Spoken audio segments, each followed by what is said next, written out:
Hi, I'm Eric Dewey.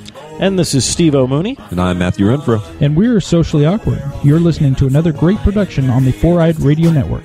Check out more shows at foureyedradio.com.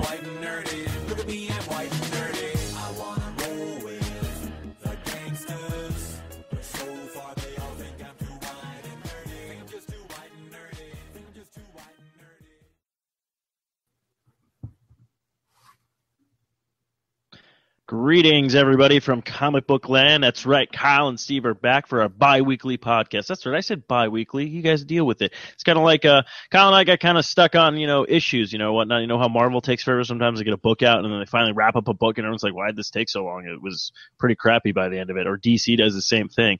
So, yeah.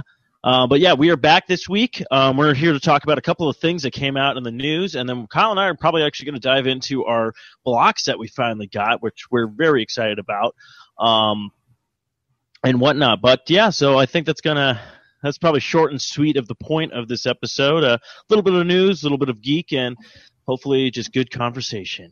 Just sit back, relax, and open your ear holes. That sounds dirty. Open your pages, turn your page. Yeah. Music, please.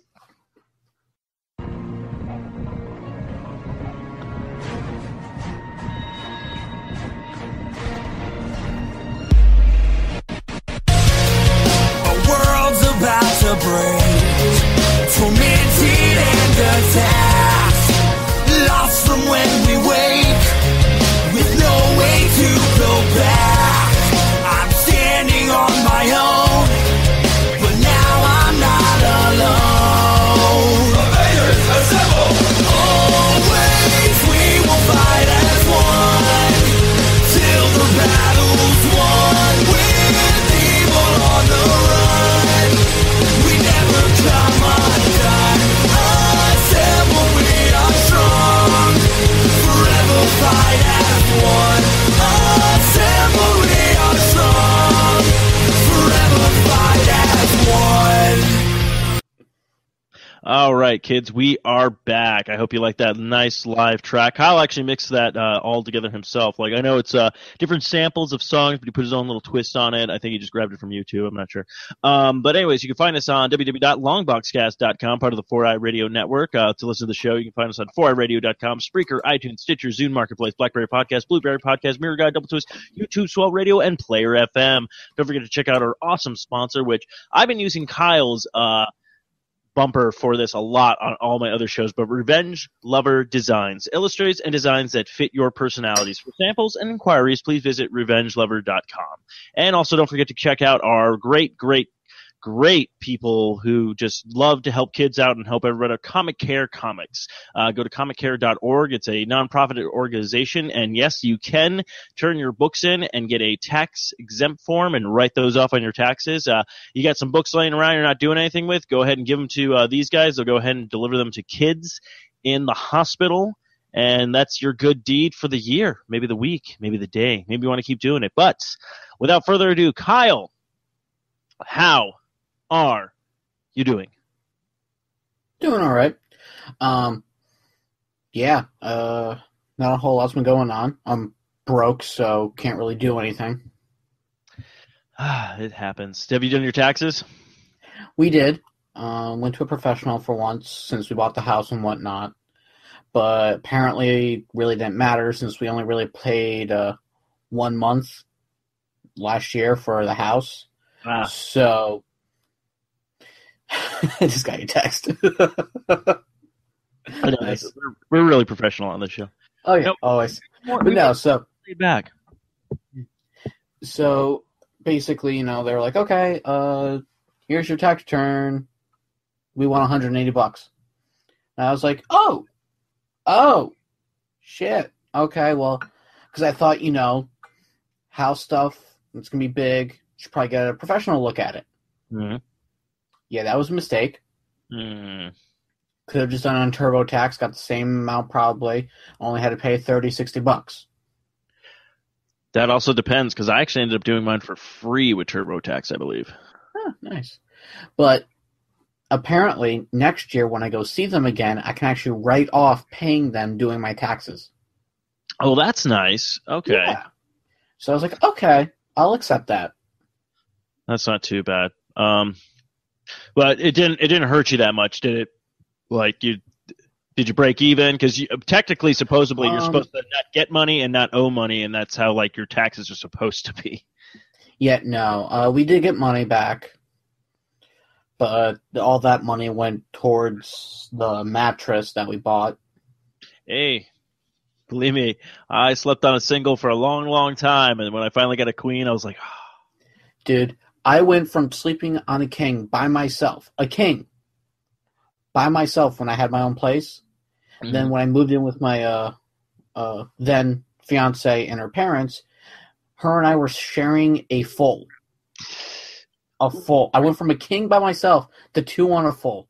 We eventually got a queen, and that was like paradise, and that's what we have now is still a queen. Okay, yeah, no, that's, yeah. Yeah, no, I went from a single to a king to back to a single, and then finally got a queen. Nice. So, I'm just going to say this. I love how in your background of the video chat we're in, I can see your pop vinyls, and in the background of mine, you can see mine. Yes, your collection is, I'm sorry, but yours is just redunculous. I love it. That's nothing. This is nothing. This is only just, here, let me see here. You see how it stops right there? That closet right there, there's a bin full of them. It's at least is got the majority of them. The top row is all Deadpool, and the bottom row is all Disney, except for the Flash right there. Yeah, no, but like what I'm saying, like that's what I'm saying. Like this is just like what I'm seeing is that your tip of the iceberg of these things is not even like that's my entire collection right there. I think I'm up to 12. Nice. Working on more. Of course, I actually did I broke down and did the DC box that's coming next month just because I was looking everywhere for the Batman and the armor, and that's only going to be an exclusive pop vinyl through that box. So I was like, screw it, I'll just do it. So I kind of bit the bullet on that one, but then I also said what I will probably do is compare the 2 boxes because we just finally got our Deadpool box. Yes, so we did. We will talk about that. But what I will say is it going to be exactly a carbon copy, or did they do something new? I probably have a feeling it's going to be a carbon copy. Makes sense. But we'll see. I figured that gives us something else to look at and whatnot. And I'm still in debates if I want to stick with Marvel and get the Civil War collection because Kyle, with your pop vinyl obsession, I've become obsessed with it now. I literally have an Amazon. I literally made a wish list that's just pop vinyls now, and I think I'm up to like 85 that I want. Nice. Well, you know what? Since we're on the topic right now of pop vinyls, I said we just kick this off, and now it's time for our newest segment called "Can't Stop the Pop." Dirty pop. Yo. Sick and tired of hearing all these people talk about what's the deal with this pop life and when is it gonna fade out? The thing you got to realize what we're doing is not a trend. Alright, so here on Longbox Cast, I thought we'd add a new segment called Can't Stop the Pop, where we talk everything and anything pop vinyls. Obviously, we kind of already get a little ahead of that, but this goes into our blocks that we got, because we got the new Marvel Collector Core Deadpool exclusive box. And first of all, let me just say, normally when I see like a Deadpool box, or like when Nerd Block does like a box and there's a theme to it, majority of the items are following that theme. The rest of the items don't really follow. Yes. Like in this week's Nerd Block, there was a Deadpool t-shirt, which is badass, which actually I'm wearing right now. Let me see here. It's the the zombie head pool thing. Yeah, which is, I thought it was actually it was kind of cool. So, because I will talk about the other blocks that I get, but yeah, I got basically 3 different blocks with 3 different things of Deadpool items in it. So, yeah. So, we got, the Deadpool box for Nerd Block. And then you got a red Deadpool. Yes. Color. Mine is a different color. Yes, and actually that is okay. So I don't know if you know this. You probably do know this, but Nerd Block occasionally does this thing where they get a limited edition of stuff, and some people get this bonus item. So you actually got the rare Deadpool doll, Oh, you're rare. Hello, eBay. Yeah, so there is that, because I got a red one, and somebody else I know who subscribes also got a red one as well. So when you were like, hey, you got a red one, I was like, oh, you got the white one. That's actually like a thing, because they do that sometimes. They do that with pictures. Like sometimes like a picture will be like a blue kind of color, and then like a green one is like a rare one. So I think they get like so many different versions of it, and they split them up between blocks and stuff like that. So that's actually kind of, if you think about it, so that means 1 out of 3 people got one of those Deadpool. As far as we know. As far as we know. Yes. Okay, here we go. Right now, see Deadpool Ultra Rare White Chase variant. Let's see here. Looking up online, someone's got it listed for $18. I mean, it's not really selling for much. I was kind of hoping it'd be like a $50 thing, and I would be like, "Oh, sweet," but still, that's a rare one. What is it sold for? About $25. It's sold for. Okay. You know what? I'll keep it for now. Funny part is so the Deadpool that I got is also the same brand of the Batman that you sent me. Oh, nice. So I bust out laughing with that. So I actually put them both together. So it's funny because Deadpool's all like, hey, you're Adam West. He's like, no, I'm Batman. That's right. By myself. Hey, look, if I just looked at the back of the card. Yeah. But the one thing I don't get about this, and it was supposed to be like a Deadpool block. So we got the Deadpool plush and the Deadpool t-shirt. But then, of course, there was 3 items that were a little weird. Yes. I remember them saying like something from Nintendo. Yes. And I've already used the wine stopper, so. I have 2 of those now, which is nice. So for those who don't know what we're talking about, it's a super wine stopper. It's basically the Mario mushroom, and it basically just plugs into your wine bottle, and it stops your wine from spilling out. Which is amazing because I think with Arcade Block a while back, I actually got the Legend of Zelda sword like that. So now I'm kind of building a collection of wine stoppers. Nice. And then, of course, this one is my wife's favorite and my favorite. It's the oven glove. Yes. Anytime we use it, we have to turn it onto our side and go beep, boop, boop, boop, boop, because it's got the little computer module onto it. Or you do what I did when I sent the picture over to the guys from Socially Awkward. They're like, is that a Power Glove oven mitt? I'm like, yeah, it's so bad. Nice. And then the most random one of them all is a glow-in-the-dark Batman mug. Yeah. Now, this is the thing. I have no problem with it because I like Batman, stuff like that. But I do find it strange because I'm like, just next month is the Batman v Superman movie. Why don't you just throw it in with that? Exactly. So I'm a little confused by that, but I'm just giving that to my father-in-law since he's a huge Batman fan. So honestly, I would have rather had like maybe like a cool like either Deadpool mug. If you're really mug or something like that, like yeah, definitely. You know, like don't get me wrong, like I like Batman, but like I agree with you with this one. I thought this was very weird that you like did like 2 exclusive Deadpool items. Like I love the shirt, which is added. Now I have like a shit ton of Deadpool shirts now. Oh yeah, me too. From all this stuff. But yeah, I did think that was really weird as well. I'm like, yeah, that's great. I got a Batman mug, but I was also kind of hoping like maybe I would have gotten like one of those cool like the Carnage mug that I got from Loot Crate like a while back, and it'd be like a Deadpool kind of thing, you know. Like the Iron Man mug I got a while back or something like that. Because I really would love a Deadpool mug. I don't have a Deadpool mug. Yeah, I know Eric Dewey from Socially Awkward has one. Oh, nice. Pretty badass. So, but yeah, it was very weird. Mm-hmm. And then what was in the Loot Crate? So Loot Crate did the theme. It was just Walking Dead and Deadpool. So, okay, I can see how those would tie in though, because you got the Dead and Dead. So yeah, so the Walking Dead stuff was pretty basic. Like you got the cool little ear thing that Daryl had around his neck, but it's like soap. It's like rope on a soap ears. Nice. So I thought that was cool. You got this little zombie. Well, it's different figures, but it's a little zombie action figure that you put together. It's at work right now. That's where I brought it in. Like it's by Todd McFarlane, so it's like almost like a Lego thing, kind of like you put together. It's a little character. Mm-hmm. And then you got so a while back I got the Batman little statue that it was like the 1960 Batman statue. So they did another one, but a Deadpool, and it's like an explosion behind him, and he's jumping with his 2 katanas, which is very badass.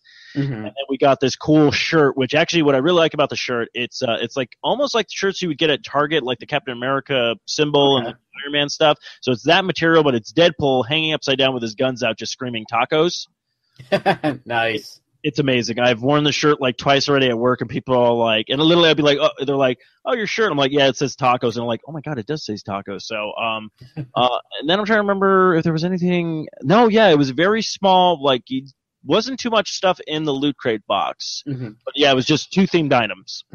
Now, onto the main subject, the Marvel Collector Corps Deadpool edition. This was straight up all Deadpool. All Deadpool, and I loved it. So you open up the box. First thing you see is a patch. Yes. Now, I don't know if you do anything with patches or not, but I don't, so... My thing is I've been collecting a lot of patches, and not like I go out and collect patches. Like, I've been getting a shit ton of patches from all this stuff. So I've been looking into like a punk rock bomber jacket that I've been wanting for a while, and I'm going to start putting all the patches on that. Nice. But, yeah. And then the other thing we see is a Deadpool Collector Corps pin. And let me just say, I love pins. I collect pins. I collect the Disney pins and all that stuff and whatnot. So that went straight up there onto my Disney pin board. Nice. I thought it was cool. So then, yeah, now I love how this box was like it's got like a small little tab, and you pull that open, and you got stuff on the inside. Yeah. So let's see here. We got a really cool T-shirt of a pop vinyl Deadpool on the shirt. I haven't actually taken it out of the bag yet, as you can see. So yeah, I've already worn mine. I've been lazy. I haven't worn any of my stuff yet. Oh no, you're good. Yeah, I haven't read it yet, but it also comes with a Deadpool variant cut edition comic book. Yes, I've not read that. What was you saying? Oh, I was saying I have not read that either. So yeah, again, mine's still in the bag, but I'll definitely read it. I wonder if it's just like a reprint. I think it might be the reprint to the first issue. I'm not 100% sure. Ooh. And then also an exclusive Dorbs. Now, I don't really collect Dorbs because that's just another door I don't feel like opening up and getting sucked into. So, but it's a cowboy Deadpool Dorbs, and I thought it was fucking hysterical. He's holding a little horse on a stick. Yes. Yeah. Now, that's my first. I didn't even know what they were called. The Dorbs, but yeah, that was my first one. I've seen a couple of them in the store, but I'm kind of like, I like them, but they're nothing like I really want to go out and start purchasing. But this is fine for me. I'm like, oh, this is cool. You know, this is interesting. Yeah, I'm like, I'm not going to get sucked into this. This is just going to be the one and only one that I have. So there we go. And then my favorite part, the one piece I was really looking forward to, is the actual Deadpool pop vinyl.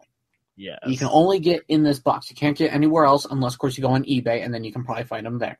Yes. But this Deadpool, completely different mold compared to the other Deadpool stuff. Basically, and he comes with like this little stand. So this way, he's actually jumping up in the air with his swords and everything, and I love it. It's probably one of my favorite pops right now. Yeah, it's amazing, and I've seen a couple of them that have done that, where it's like a little stand, they're doing something. Like I think a Superman one doing that, where it looks like he's flying. Yes. Like, oh, that's creative. And yeah, there's a Toys R Us 2-pack exclusive where you get Batman and Superman. Superman's kind of like leaping up into the air with his fist up in the air, and then Batman's just kind of standing there. But I mean, I have that too. Yeah, it's like I said, I thought that was kind of cool. Like, because most of the time, let's be honest, I mean, most of the pop vinyls are exactly alike. Some of them are different. Pretty much, yeah, for the most part. I mean, like, they probably just use the same molds for everything, and then if it requires extra stuff, they do the extra stuff for it. But, I mean, yeah. But yeah, so us being huge, well, Kyle being a bigger pop vinyl fan than I am, and me just jumping on this bandwagon. But yeah, no, this thing was all. It was funny because my Matthew came over when we were doing a show, and he's all like, "You have like this is before I got the new Deadpool, but he's like, you have 3 Deadpools." I'm like, "Yeah, but one's the original, and one's in the blue X-Men costume." And I go, "One's a pirate," and he's like, "Oh, one is a pirate." Like, now these are all my Deadpools I have. I have the original red one, and then I have the gray one, which is the variant. Yes. And then I have the X-Men variant. And then, of course, I have the red suit maskless one, gray suit maskless one, and then the newer ones, I have Deadpool with 2 swords, Deadpool giving a thumbs up, and then there's Deadpool giving a thumbs up variant, which is from FYE, where he's in his X-Men costume. Yeah, they actually were selling that on Amazon. Actually, that's different. Amazon has their own exclusive that's yellow. Well, I'm He has a colorblind. yellow suit with blue eyes. The FYE one is a blue suit with yellow eyes. Oh, okay. Then I have the pirate suit one. I have Bath Time Deadpool, where he's got like a little shower cap and a little rubber ducky, and then the Marvel Pop exclusive one, and this custom made one. I don't know. Did I show you the custom one? You showed me the Valentine's Day one. Is that it? Yes, that is it. There's a custom one. Someone painted it pink and white, and it is one of my favorites. But yeah, so but I love these little figures, and I think you and I will probably keep this little pop thing going because you and I have both gotten into this, and I'm still buying more, and I still want to find more, and all this kind of fun stuff. But yeah, it is becoming a thing where I have way too many Deadpools. I think the next one coming up is going to be way too many Batmans at this rate. Nice.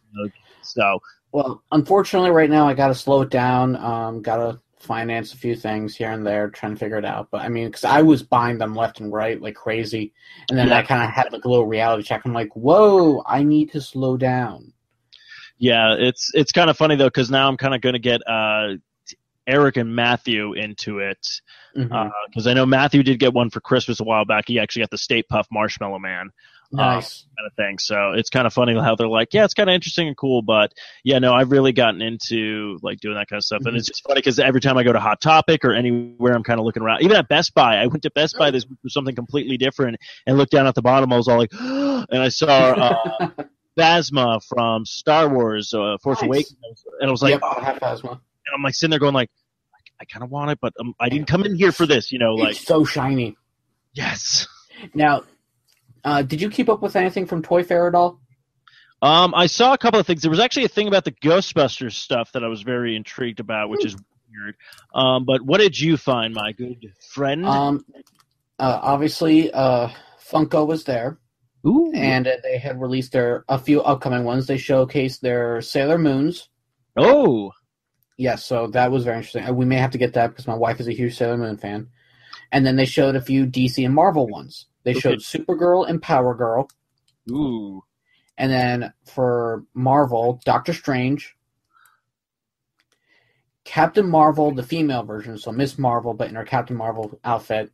Oh. And, Spider-Gwen. Oh, I'm all over that. Yes, you know I'm getting Spider-Gwen too, so. Kyle and I are going to, Yeah.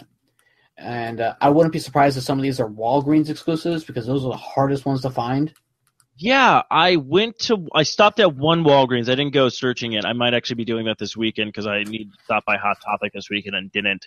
But, I hit a Walgreens not too long ago. I had to drop something off at like the Red Box or something like that. I was like, oh, that's right, Pop Finds. And I actually said if I could find two of those Deadpools that we're both looking for, I was going to buy them both and just send the one out to you. Oh, cool. So I am on the hunt for that. So, because I was all like, if I can get Kyle something that he doesn't have, Pop Find will win kind of thing. Now, if you go to Walgreens.com and you go to like their search, type in Marvel Pop, the only one that's going to pop up is a picture of Venom. But if you click on Find it in near a store, find in a store near you, basically, it'll give you a list of which stores near you will have the Marvel exclusive Pops. Okay. But it can also be a mislead because some of the other Pops have the same number as the Marvel. It's very confusing. Oh. But if you go to one that says like it has like 9 and up, go there. Because they may either have the Deadpool ones or they'll have the other set that came out, which has Taskmaster, Iron Spider, Green Goblin, and Black Suit Spider-Man, which glows in the dark. Ooh. And then there's also a Chase Green Goblin where he's a metallic looking. Mm. I have the Iron Spider and I have the Taskmaster. And I'm just going to say this. Why would you tell me these things? Because I hate your wallet. Yeah, you do hate my wallet. I know, I do. I hate these things. But I know, so do I. It's a love-hate relationship. I don't think I've ever hated and loved something so much. I don't even think I can say that about a person I've ever dated. Oh, wow. Yeah. Now, my collection used to be huge. It used to go all the way around. Like the back side of it would go past the side of the TV, and you can see how high up that TV is going right now. Yes. So it went past my TV, and then my wife finally was like, these things need to go because I want our bedroom to look somewhat like an adult bedroom. And I was like, okay. And I'm like, so can I keep any out? She goes, yes, you can keep the Disneys out. And I'm like, okay, so we can keep Disney out. Can I at least display the Deadpools? She goes, fine. So we're allowed to display Deadpool and Disney, and in the middle there you can see one's kind of sticking out right there. Yeah. That is a Harry Potter 3-pack. Ah. Apparently it's Barnes & Noble exclusive. So that one there is my wife's, so I was like, yeah, I'll let her keep that out. And then you can see some Minions So out of the box. yeah, I see the Minions out of the box. But I laugh because she goes like, I want it to look kind of like an adult. She should not see my bedroom. Well, she's seen my bedroom from when I had my own place, and yeah, that was basically toys galore. Oh, I miss that bedroom.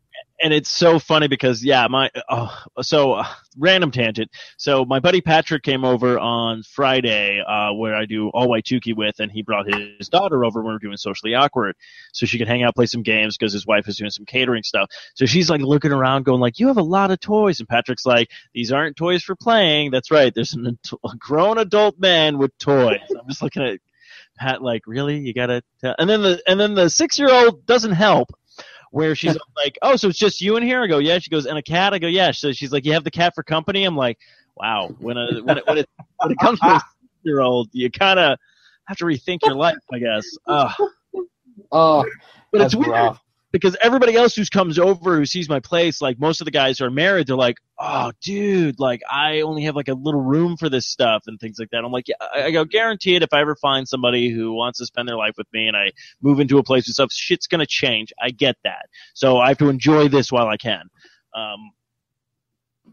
I'll spend the rest of my life with you, Steve. Oh, And you can keep everything out. Kyle, you had me at pop. Nice. So anyways, I think that covers up most of our pop talk. So I'll, like I said, when I get that next box for DC, we'll see if they're basically carbon copies or may have different stuff in it, and we'll go from there. But sounds good. Now, we were supposed to have a guest on for this episode. I don't know. Basically, we were in talks with this app called Comic Blitz.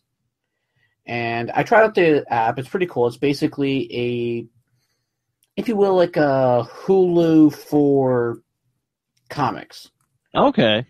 Really cool. I was talking to the guy. Let's pull up his name. We'll just Editing this out to make me sound like I'm better. Basically, I was talking to Jordan, the guy who at least runs the social media. I don't know if he runs the whole thing or not. I didn't get that far. Okay. But cool guy. So I tried out the app. Basically, you go on and you just type in the comic you want to read, and you can read it. It's $10 a month. Obviously, they don't have Marvel and DC books because I guess Marvel and DC have their own things, so you don't want to deal with that. But they have other publishers that you might recognize, like Aspen Comics. Let's see here. Dynamite. Okay, Dynamite, yeah. Do they have like stuff like Images or Vertigo? Or they got Valiant, and then Zenoscope. There's also a few others, but I didn't recognize them. I'm just going with the few that I recognize. But Zenoscope is the big one that I know because they do like all like the fairy tales, the Grimm fairy tale stuff. And so when I found Zenoscope was on it, I was like, oh, sweet, I got to check this out. So really cool app. I highly recommend checking it out. If you download it, you get like 5 free comics to check out before you actually have to commit to it. Okay. So you can actually check it out. So again, highly recommend checking it out. It's Comic Blitz. Just type it into your App Store or Google Store, whatever the heck it's called. Whatever phone you have. And it also works on tablets, so that's another thing. Very cool. Yes. So we were supposed to have him on, and we were going to talk about the Civil War comic because obviously Civil War movie's coming out, and we were going to discuss, like the actual comic book of Civil War because, we're a comic book podcast. And when was the last time we talked about comic books? I think last time you got a comic block. and I barely even talked about it that much. I mean, we haven't actually talked about like an actual story of something, you know? Yeah, we've been very bad. So I went on to social media, on Twitter mostly, because that's where I get most of my responses, and I had asked everyone, what do you think of Civil War, and what was your favorite part? So we got a few responses, and I'll read them, and then we'll go from there. Okay. So Cinema on the Rocks at Cinema OTR says, honestly, that series left a horrible taste with me. I really hope the movie deviates more massively than usual. That said, best scene in the comic was when Punisher refused to hit Cap. That was very nicely done. I kind of agree with you there. I mean, basically, Punisher shows up trying to help out Captain America, but because he's like, Tony Stark has recruited villains to help out his cause, so Punisher's kind of just like, and he ends up actually killing two of the villains, or killing one and like brutally wounding the other, and then Cap gets all pissed off at him, and yeah, because I think, isn't that where it's like Spider-Man's escaping and Tony Stark's all the villains after him, and then basically like Spider-Man's basically almost gonna die. And then all of a sudden, like, out of nowhere, the Punisher just shows up and just, like, annihilates, like, he shoots Jack-o'-lantern, and his pumpkin head just, like, explodes. Yeah, and then it just shows him, like, show up and just drop, like, Spider-Man's body, like, down in front of, like, Captain and everybody on the thing. And then Captain's all like, well, and he's like, well, they're villains, so, I just shot whatever I felt like. And then Captain, I think, just punches him in the face. Yeah, he basically punches him, and, like, everyone's like, why isn't Punisher, punching back? Why is he just taking it? And then I forget what Punisher says, and obviously I don't have the issues anymore because I ended up selling them last year. But basically, he's like, I refuse to fight you. I used to look up to you, so, So I agree, that's a huge moment right there, especially for Punisher. Next comment, Lee Roberts at Lee Roberts VO says, the Iron Spider suit and Peter Parker struggle to choose a side. Yeah, because that was like the big thing in that entire series where he finally reveals himself. Mm-hmm. Yeah, I mean, honestly, if you really want to look at this, there's three sides to this story. You got Captain America's side, you got Tony Stark's side, and then you have Spider-Man's side. Yeah. Spider-Man's side, it's not an obvious side to look at when you're reading the comics. It's more of like in the backgrounds of him struggling with what he has to do.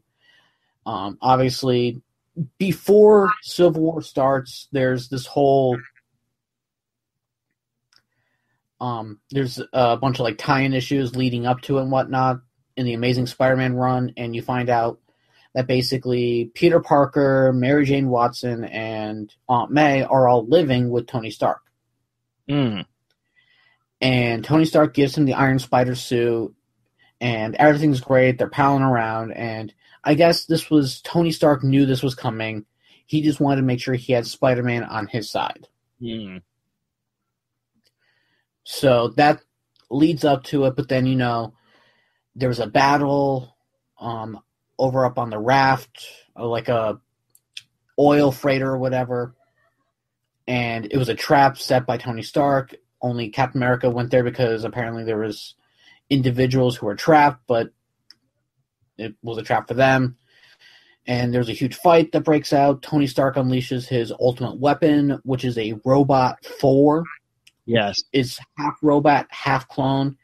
You find out he basically got a strand of Thor's hair from the first time he met and ended up cloning Thor. And they ended up calling Ragnarok. So I thought that was a huge thing that happened. Yeah, I remember that too. That was, and then he ends up actually killing Goliath. Yes, yeah, who was on Cap's side, and then they ultimately retreat.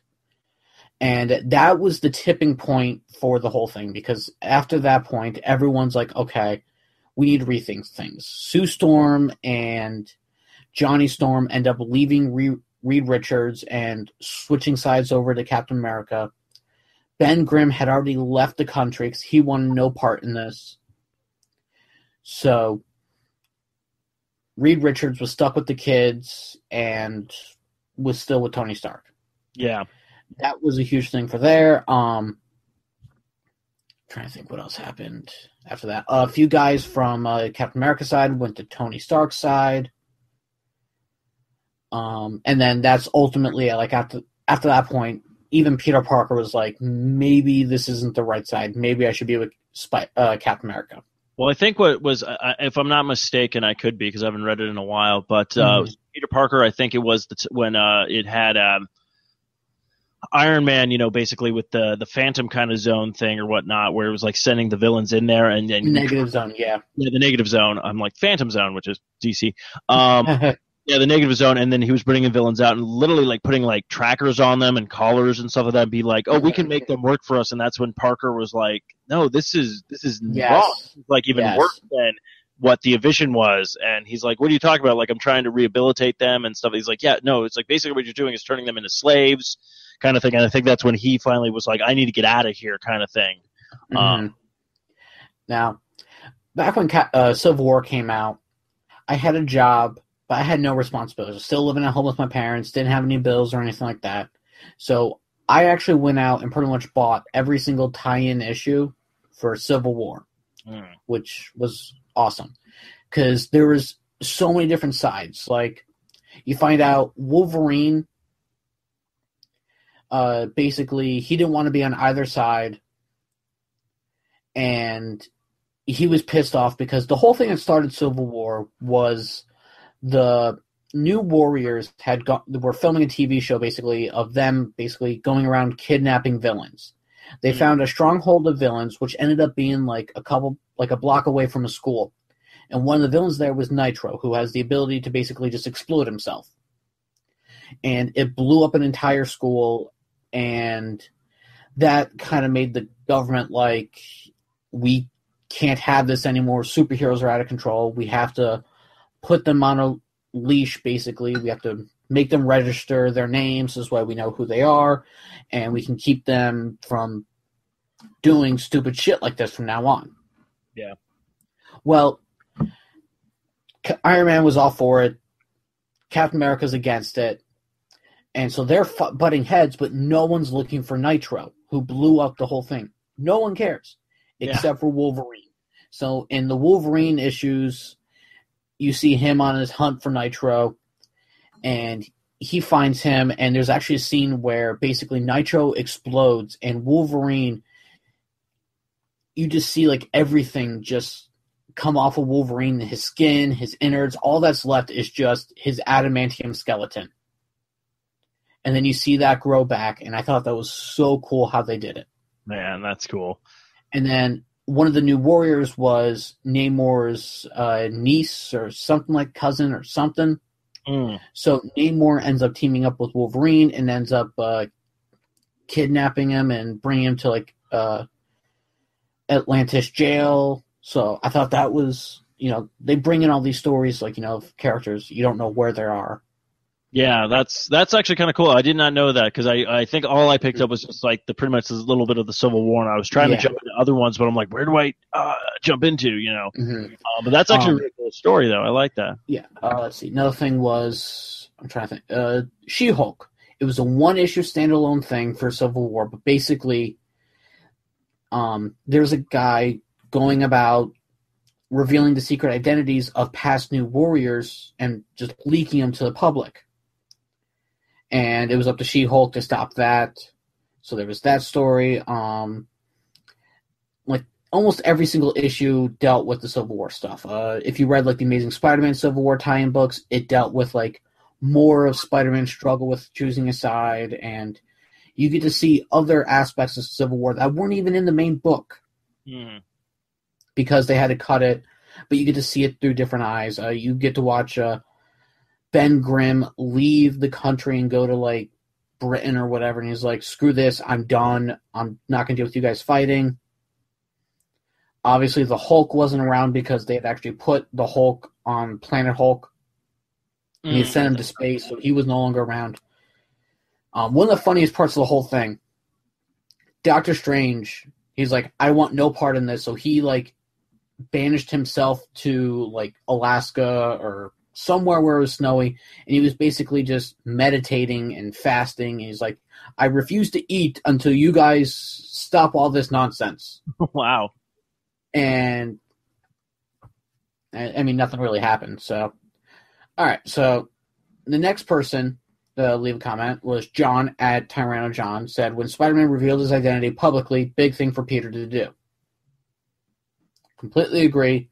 I don't think anyone really even saw that coming. No, JJ didn't see it coming. He fell out of his chair. Yeah. I mean, he didn't have to do that. You just had to reveal your identity to the government. But Peter was like, he kind of did it this way. He's like, okay, maybe I can get other heroes to do this too if I do this publicly. Yeah. Which ended up being really bad because after Civil War, villains knew who he was, so they went after him. And someone tried to shoot him and ended up shooting Aunt May. She was going to die. So then he made a deal with Mephisto that everyone forgot his secret identity. So it was kind of completely pointless in the end. So there's that. And then Zach Lavoie, the guy who was on our show before the Deadpool episode, at the Cinema Slob, says, the scene where Peter Parker reveals his identity during a press conference cut to JJJ fainting out of shock. A nice little bit of humor in an otherwise very serious and dramatic story. Yeah. I thought that was hysterical. And then, like, if you read the Amazing Spider-Man tie-in stories, there's a part where Peter grabs a paper of the Daily Bugle, and it says, Peter, you're fired. Yeah. So next up was a conversation between the second Batgirl, who's also been on the show, and Lee Roberts, VO, who we read from earlier. Second Batgirl says, how Civil War, the comic, only makes sense is if you assume it's Steve and Tony having the world's worst breakup. Yeah, pretty much. And then she says, alternately, Civil War, the Confession, which was another tie-in book that just brought in some more stuff. And then Lee Roberts, VO, chimed in saying, subsequently, Civil War, Reconciliation. Another tie-in book. And then the second Batgirl said, I mean, my problem with Marvel's Cinematic Universe Civil War is Civil War only works if I believe that Tony and Steve are friends, which, unlike in the comics, I doubt. And I kind of have to agree there, because if you watch the movies, they never get along at all. Yeah, they work together on a team and they tolerate each other, but it's never like anything has been like, hey buddy, how's it going? Yeah. You want to go grab a beer? Want to go see a movie? If they really wanted to make Civil War work, they would do Captain America against Falcon. Exactly. So when you see, the line where Tony Stark's like, I thought I was your friend. Yeah. No, you're not. You're jealous of him because because Captain America got to spend more time with your father. I mean, if anything, this movie would make more sense if it was Steve Rogers versus Howard Stark. Yeah. So, I mean, it'll be interesting to see how they do it. But yeah, so that's all the people that responded. And the biggest thing for Civil War for me was it introduced me to Deadpool. My very first Deadpool book came from the Civil War tie-in books. Ooh. I picked up Cable and Deadpool, and basically Deadpool was actually on Iron Man's side, and he was actually hunting down heroes. The only problem was he kept hunting down heroes who had already registered. So he goes after the Great Lakes Avengers, thinking that they haven't registered yet.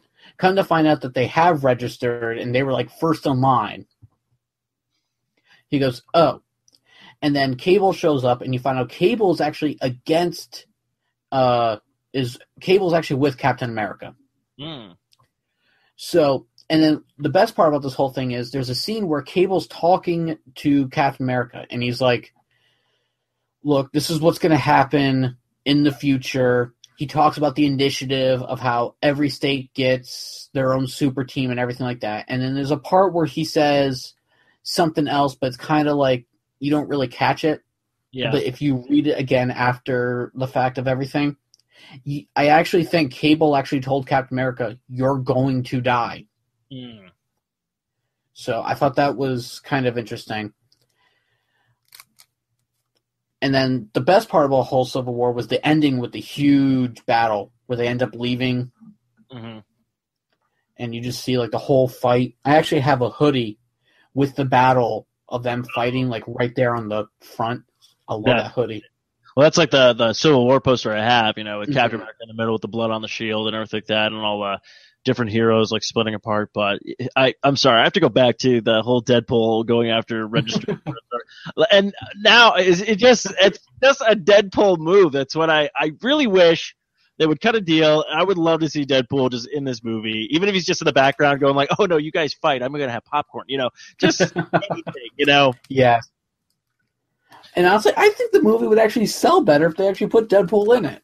You know what? Honestly, it already changed Foxtune with the movie doing so well because they already pushed the Gambit movie back. They're like, well, Deadpool's getting a sequel, definitely. Yeah, I read about that.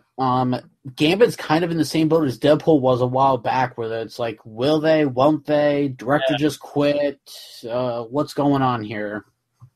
So we're super stoked for Civil War cinematic version. We'll see where it's going to go, because not only is this going to be obviously a different storytelling of what was in the comics, but it's also going to be a really big strain on the Marvel Universe cinema reason, because we don't know what's going to happen. I mean, what's going to happen is there's going to be the Doctor Strange movie, after it, but I think that might even be taking place either before this stuff happens or during when this stuff happens, because he's off on his own little thing. And we have no idea how this is going to pretty much come to when it gets to the Avengers Infinity War. So exactly, it's going to be nuts. Yeah. So speaking of the whole rated R thing, yes. Obviously Wolverine 3. Yeah.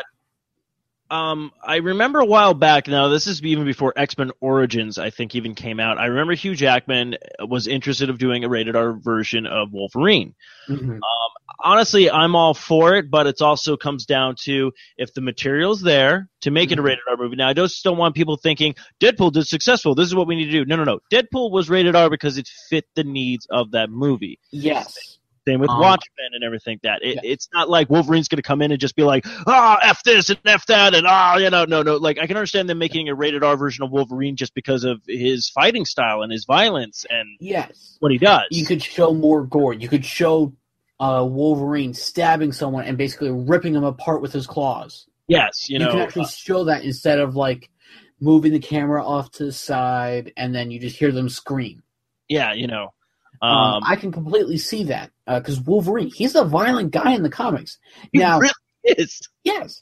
Now I can see him slipping up an F word here, like in his cameo in Wolverine or in First Class. He says "fuck off." Yeah, it's like that's Wolverine there. Yeah, that's Wolverine. Yes. Now, if he were to just say "fuck off" or just "f this" once in a while, not nearly as bad as Deadpool. Yeah, I'd be okay with that because obviously it's rated R. You can put a few more in because if it's PG-13, you only get one F-bomb and then that's it. Yeah. But yeah, I think if the movie fits the context, that's why I go, yeah, if you want to do a rated R movie, I'm all for it, but just don't go, Deadpool did successful, let's just all make rated R movies. Like Spider-Man, I don't think would be a great rated R movie because it doesn't fit the comics.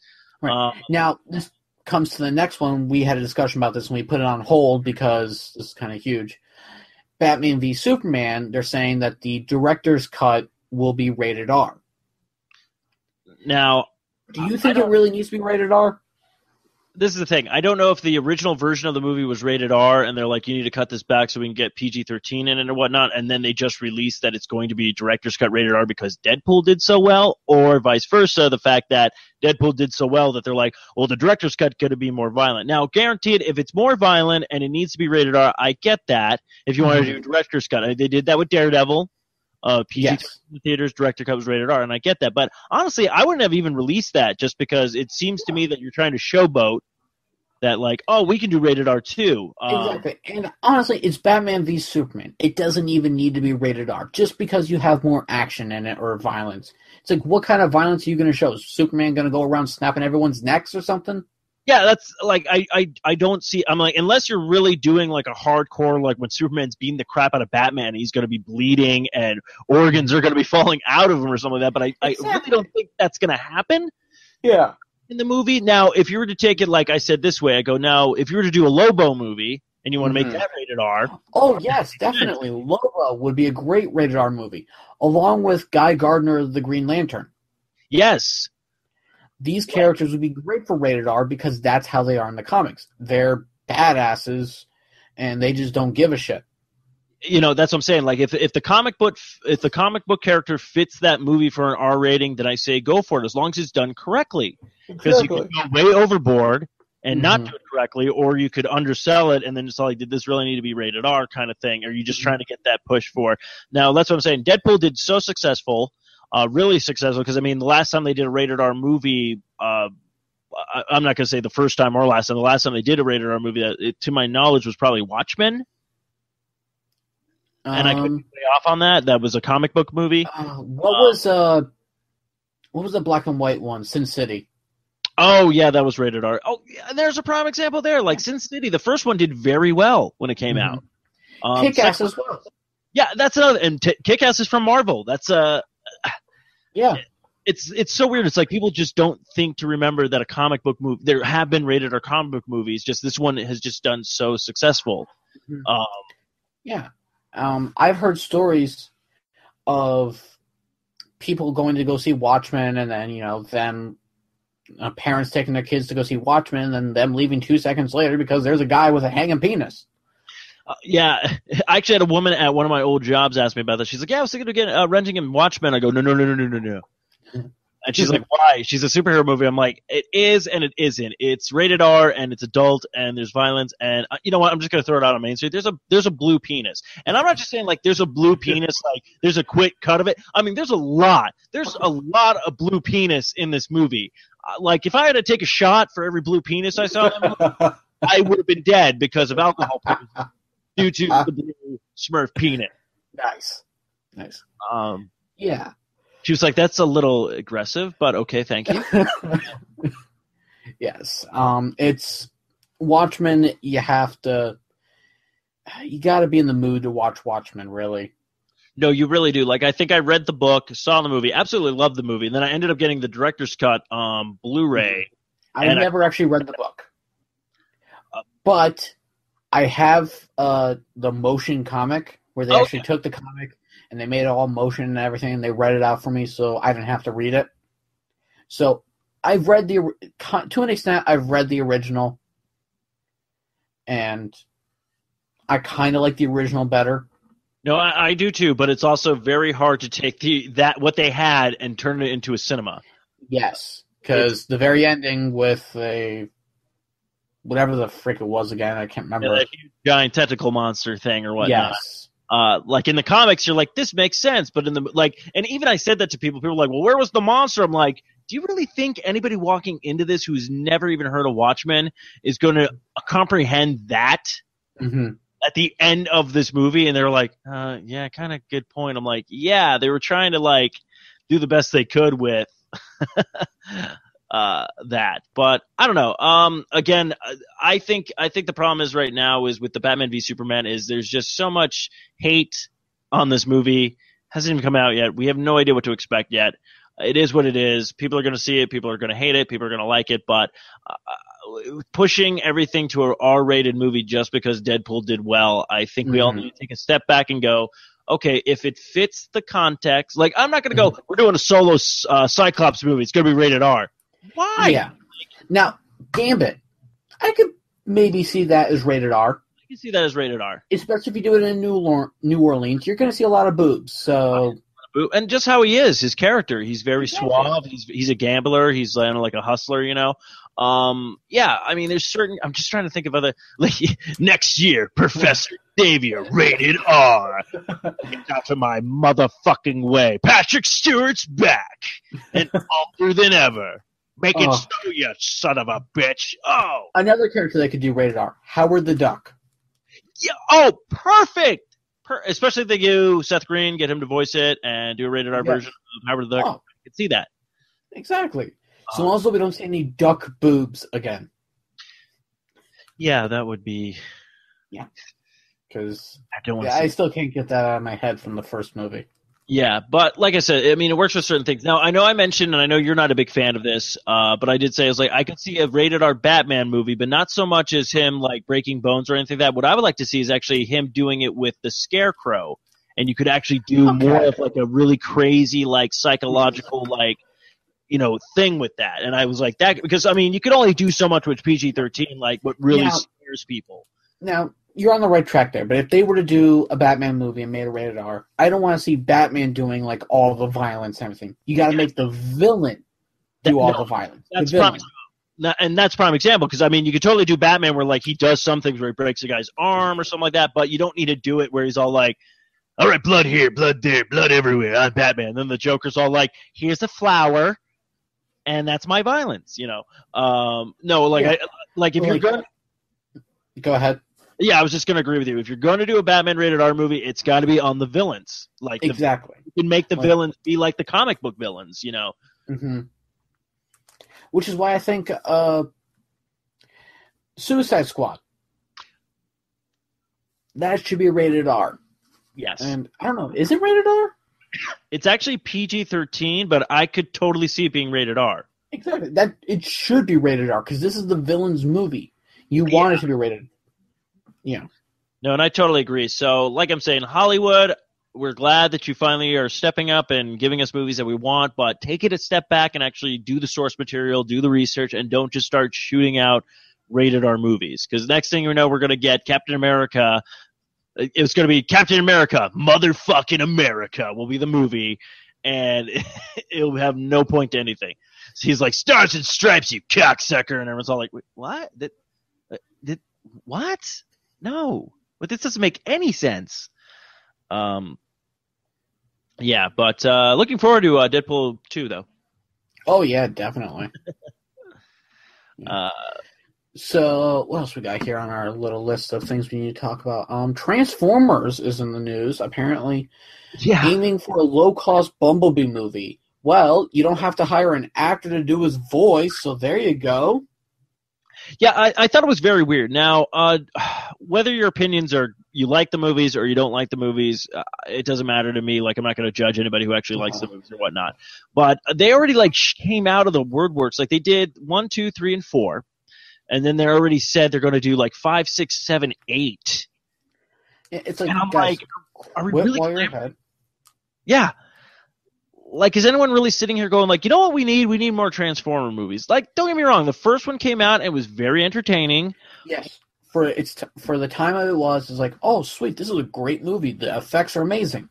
Mm-hmm. The second one comes around, and let's forget about it. Yeah, the second one was like, let's put some humor into this. And I'm like, let's not.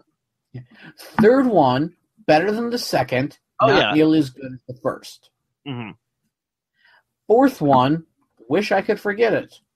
Yeah, all it was basically like, oh, hey, this guy's dead, watch this guy die right now. Yeah, they killed off a lot of the Transformers. They put in new one, and then Mark Wahlberg, whoa, I think we found a Transformer, shows up. And, okay, the thing that made me angry is the spoilers. If no one's seen Transformers, Revenge of the whatever. If they haven't seen it by now, I highly doubt they're even going to see it at all. That's fine. But, okay, at the end of that movie, when Optimus Prime is finally like, now time to take this away from everybody, and just shoots up into the sky with the thing, I'm like, why didn't you just do that in the beginning? You could have saved, so much time. What the hell? I'm Optimus Prime, and I've ruined your hour and your weekend. Autobots transform and roll out. Yeah. I mean, now this Bumblebee standalone movie, it's actually supposed to be his origin. Okay. From what I've heard, so he may actually have a voice. I will say this, if they do an origin story where it actually takes place on Cybertron and we don't have to deal with this whole, kind of putting a human element into it, I could be on board with this. Yeah. Definitely. But, somehow they're going to put a human into it somewhere. Probably. We'll probably finally get Spike from the cartoon show. Yeah, I don't know. Yeah, I wanted to throw that in there because I'm like, are we really clamoring for, like, don't get me wrong, when I first saw the first teaser trailer of Transformers, the first movie, I'm like, this is going to be great, and it was fun. It was a great movie. It was a great popcorn flick. I enjoyed it, had entertainment. Yeah, it had some weird moments in it where you're like, really, what's going on? Voice acting was great, all that kind of stuff, but I'm like, do we really? This is like the longest franchise I've seen going. Oh, fun fact, the chick in the first one, the computer scientist girl? Yes. She's in Jessica Jones. She is, and she's still smoking hot. Oh, I love her. I'm stalking her on Twitter right now. Are you? How's it going? Pretty good. She hasn't noticed me, so that's a plus right there. Yeah, that's good. You're using your superpower like I had in high school where girls don't notice me. Yeah, that's about right. Yeah. But yeah, speaking of stuff, I don't know what else we have news-wise, but okay, so I thought Daredevil Season 2 was coming out on the 25th. It looks like it's got bumped up to the 18th of March. Okay, cool. Speaking of Netflix, I'm going to ask this. I know it has nothing to do with comics, but I just got to ask, have you been watching Fuller House? Okay, I've dived into a little bit of the first episode. Okay. I will have to say it's great to see people back. I like the little joke they made at the Olsen twins' expense. Yeah. But as far as I'm concerned, I don't know how I feel yet. I know a lot of people have been hating it, but I'm not judging it because I have not watched all of it yet. Yeah. So what about you? I'm not hating it per se. We watched the first 2 episodes, and I was kind of just like, okay, the second episode is a direct ripoff of the very first episode of Full House. Okay. Where basically the main adult has to go, so it's up to the 2 new parents to try and take care of everyone and everything just goes to hell. Okay. And they even reference that episode too. Oh, do they? Yes. So that happens, and then there's trying to think. But the first episode, basically all I saw was just like, oh hey, remember me? This is my catchphrase. Yeah, it was basically it was nostalgia. Basically, it was like if we had a reunion, this would have been it. Yes, and honestly, in my opinion, nostalgia is one of the laziest forms of comedy or writing because it's basically just like, oh, I don't have to do that much work. I just have to mention this word right here, and everyone's like, oh my gosh, they said it. Yeah. I don't know. I think they had a lot of potential for this show, but I don't know why they're just doing a carbon copy of what we just saw back in the 90s. Now, we've watched more episodes. I forget how far we are, but we've watched a couple more. And it does start to separate itself from the original. Okay. They do mention things. They do bring back characters for a little bit. But, I mean, overall, it does get better. So, if you think this does successful, or you think they're going to bring back Family Matters? Well, I mean, we already got Girl Meets World on Disney Channel. Which I heard was horrible, but I've never seen Boy Meets World or this one, so I can't. Personally, I love Girl Meets World. I think it's one of the greatest Disney shows on Disney Channel right now, ever since Gravity Falls ended, which was last week or so. Yes. But Girl Meets World is like one of my second favorite shows. So okay. I like that. They even have a comic book episode where they actually talk about The Dark Knight Returns. So thought that was kind of cool. That is kind of cool. Okay. Yeah. So yeah, I'll leave it there. I know not comic book related. Everyone's like, "Oh my god, why the hell are they talking about this shit?" But I don't give a fuck. We're having fun. Kyle and I are saying this. So join us next week when Kyle and I bust out our new podcast, Fuller Pod. Dude, I used to laugh my ass off when he commented that on my Facebook page. Oh yeah. Really? So I do want to check it out more. I do have to say this before we jump back into comic book news. Stephanie, dang. Oh my god. Out. Yeah. Yeah. Mm-hmm. I feel weird, but then I'm also kind of trying to figure out. I'm like, I think we're the same age, so it's okay. I think she's somewhere between your age and my age. No, I think I'm okay. Okay. Yeah. Hold on a second. I can look this stuff up. We have the internet. It knows everything. So. I'm just gonna type in her actual name. But yeah, it's like very sweet.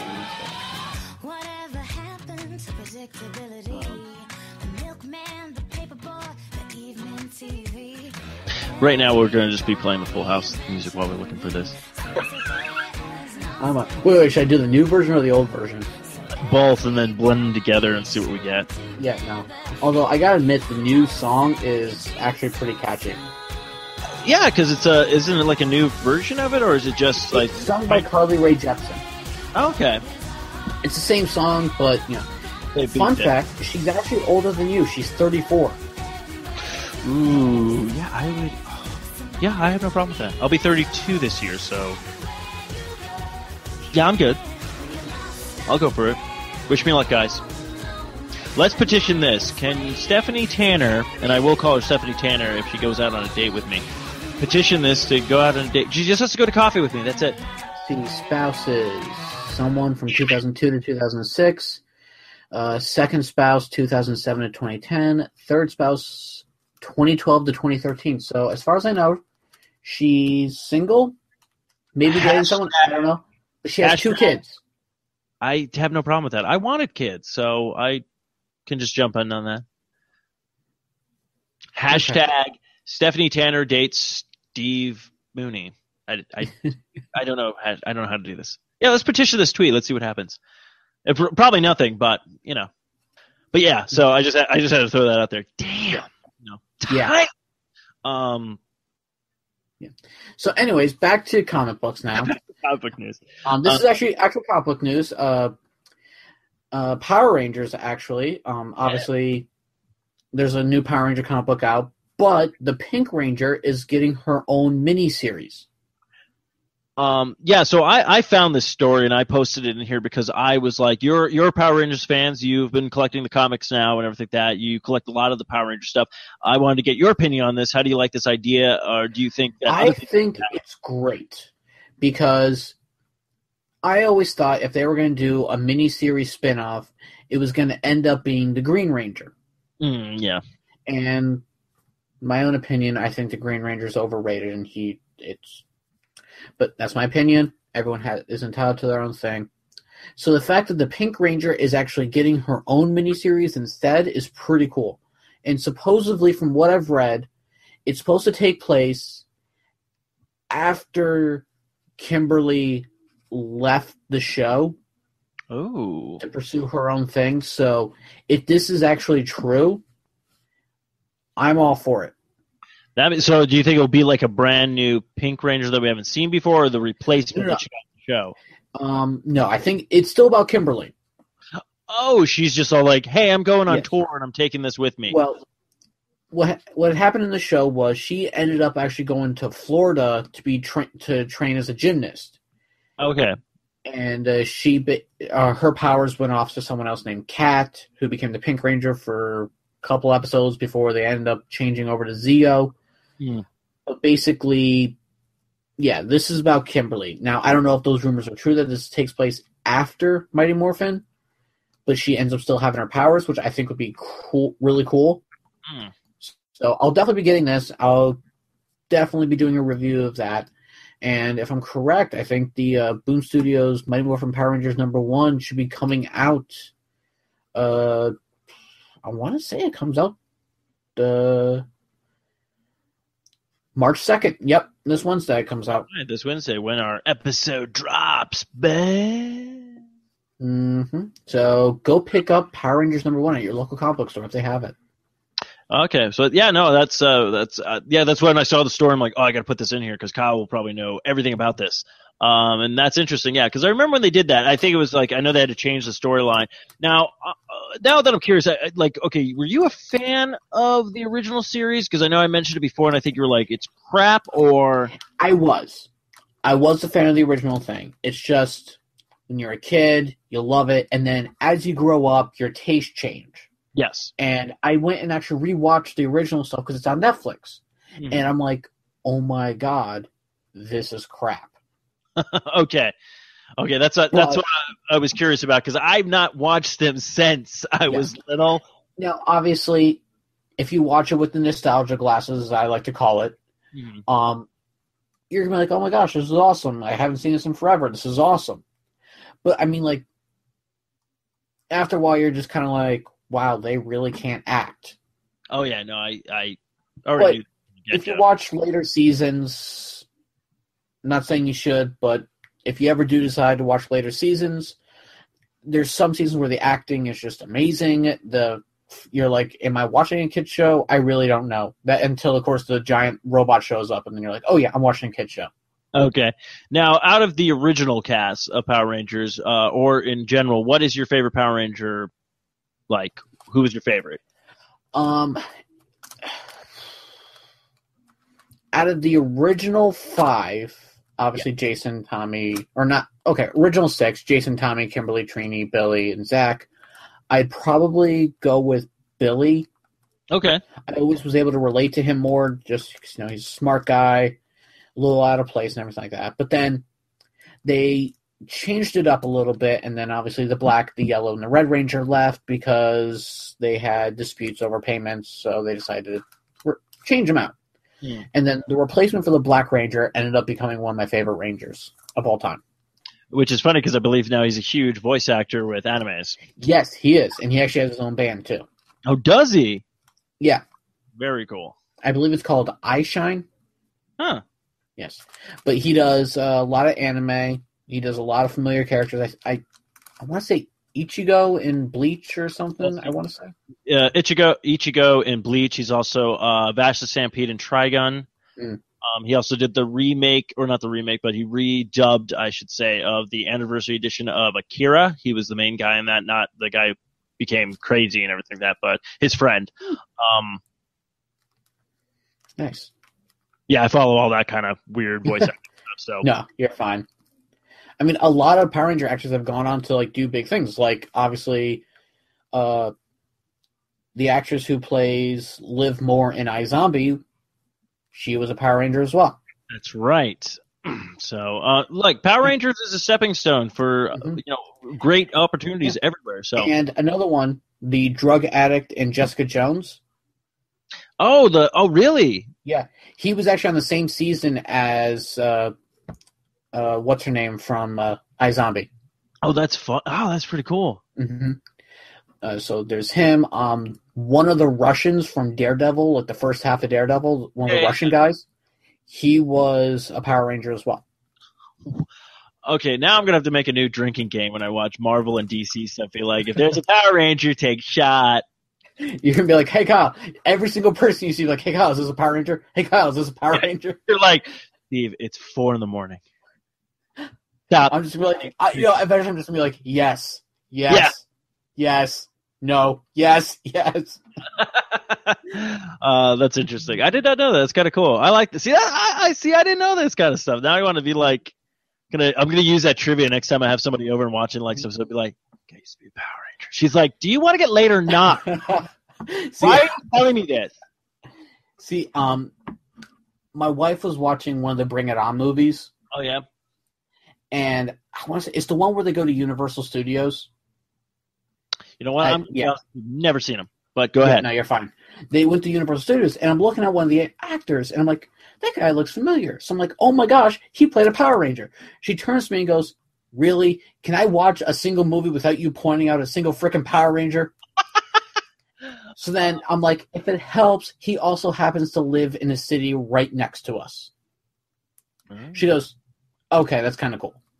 I like that. Yeah. We're gonna make a new drinking game for everybody called Kyle Points Out Power Rangers. You guys are gonna get super wasted when I go to Power Morphicon. Yeah. Oh, dude, you should totally make that a game. Patent pending by Kyle. But I think that was all the news that I knew of. You have anything else you want to add to this craziness? Jodie Sweetin is going to be my future wife. Okay. That's all I got for there. You can have sloppy seconds if you want. I don't really care. Kyle, I'll take anything at this point. Oh, you know what we haven't talked about in a while? What? Flash. Oh, that's right. I'm finally caught up on something. Okay, so spoilers and everything there, because I'm just gonna throw this out here on the gate. So spoilers. If you're not caught up on the latest Flash, spoilers. Okay, how are they gonna pull this off? I have no freaking clue. My theory is Zoom is actually an alternate Earth Jay. or he could be Earth 1J with the name Hunter Zolomon, which is actually the name of another of Zoom and like a different Zoom or whatever. Okay. So that could be him. Or it could be Earth 3 Flash, which is the Earth where all the heroes are villains and all the villains are heroes. And it could be Johnny Quick, I think is what his name was, or something to that effect. Okay, because my theory is kind of like along your theory, where like maybe he's just another Jay from another universe, and then maybe the guy who's in the helmet, trapped as the Jay from that universe. Because I'm thinking that might be another Jay as well. Yeah, because when he was like saying out his name, when he was saying out Jay, I'm like, I wonder if that's Jay right there as well. I don't know. Yeah, like it's like this whole weird thing. So I don't know if there was a Jay who was a good Flash, and obviously Zoom is another one. So it's just like, yeah, but honestly, it's like they're not even close to being done with their season, and I'm like, where are they going to go from here? I have no idea. But a really good episode. Go ahead. I was just saying, really good episode with Killer Shark. That was phenomenal. Oh my gosh! Oh, King Shark, yeah. Yeah, King Shark. I'm like Killer Shark. No, that was a great episode. Just after the whole Earth 2 thing.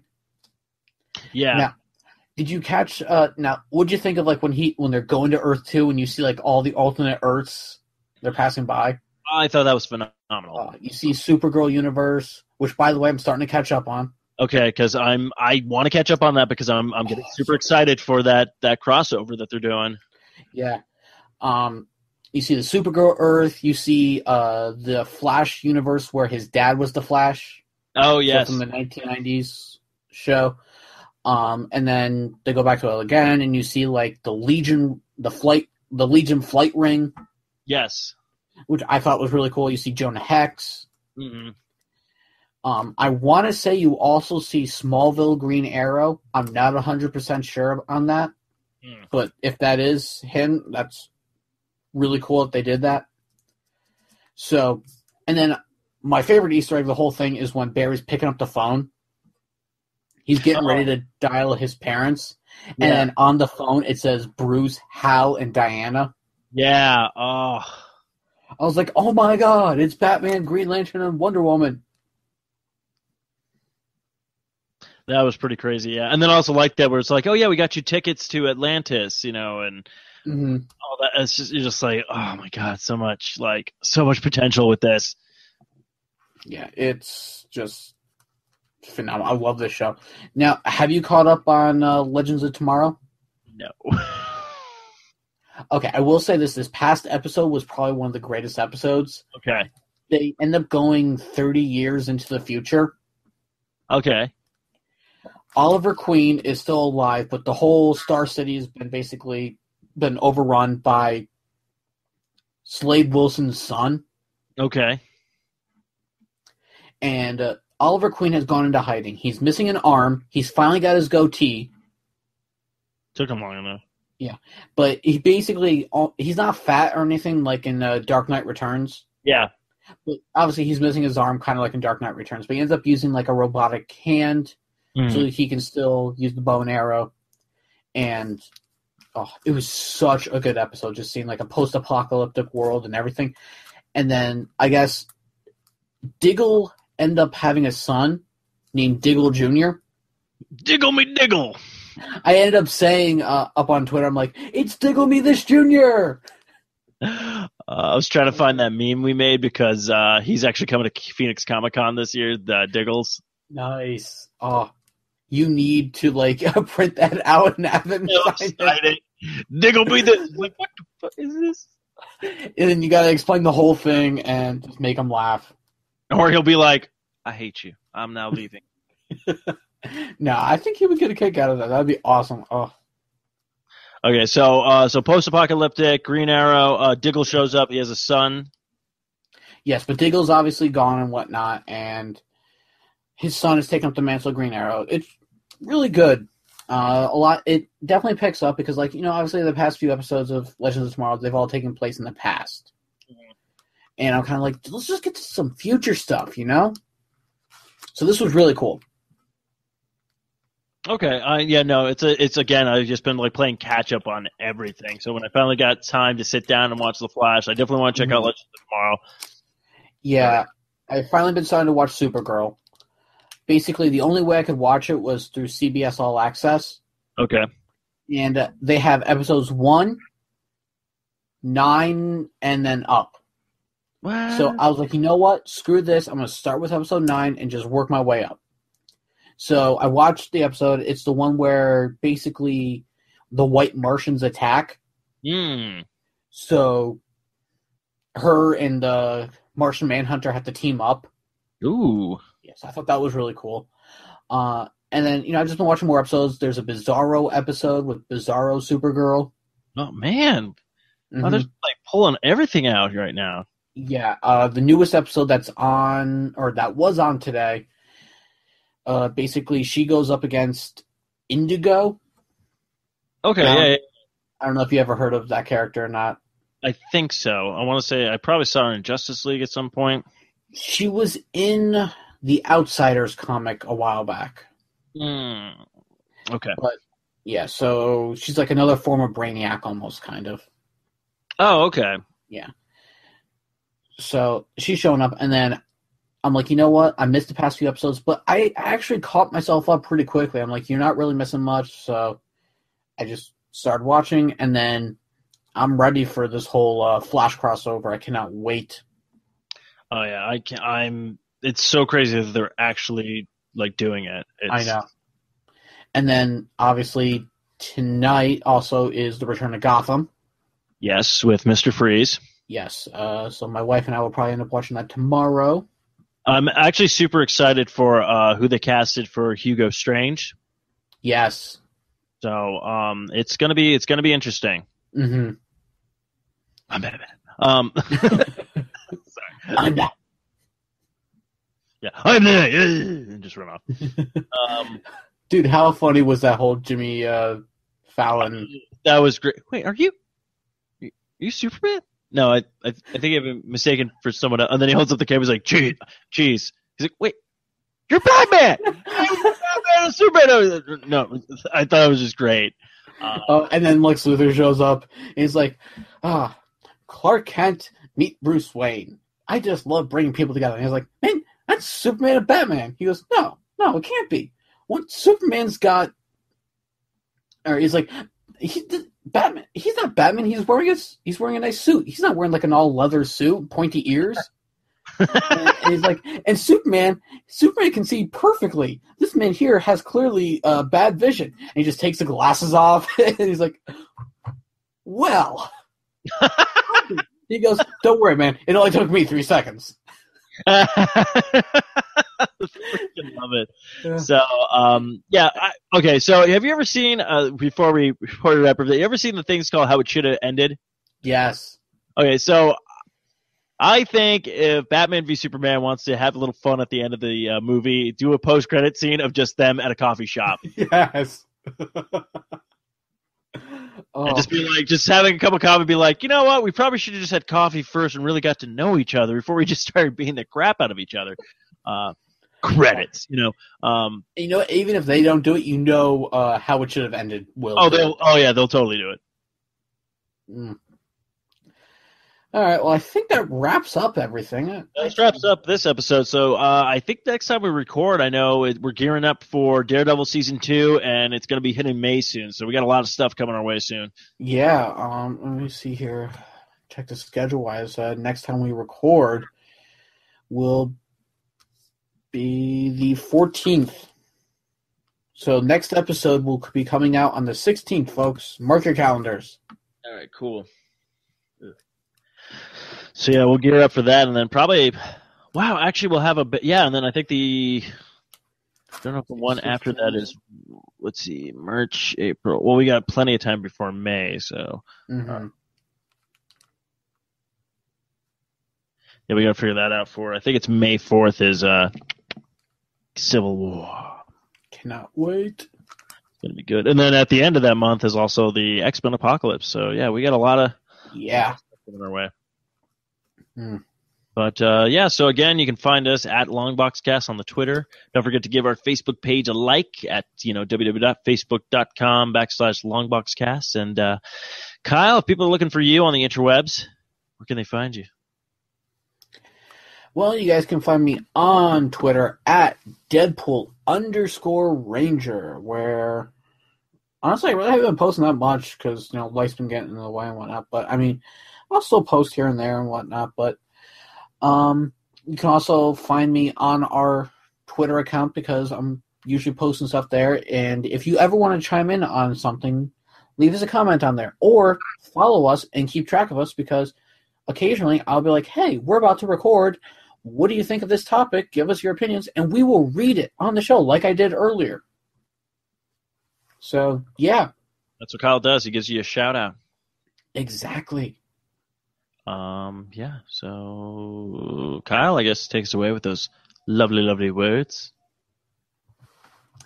Longbox Cast. Too many issues for a short box.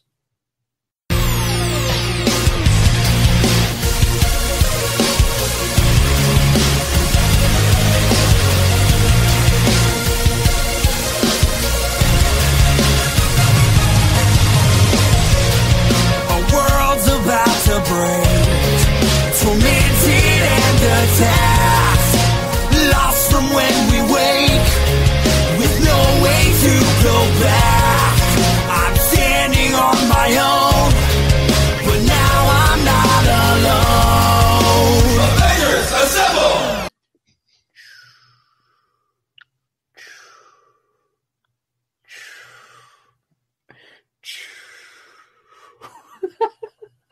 That's right. I got a Silver Surfer pop vinyl. I swear, Kyle's just like, hey, yeah, so I know you're getting the pop vinyl. Let me just show you stuff that you probably want to waste your money on. Here. I actually got this in a trade. Oh.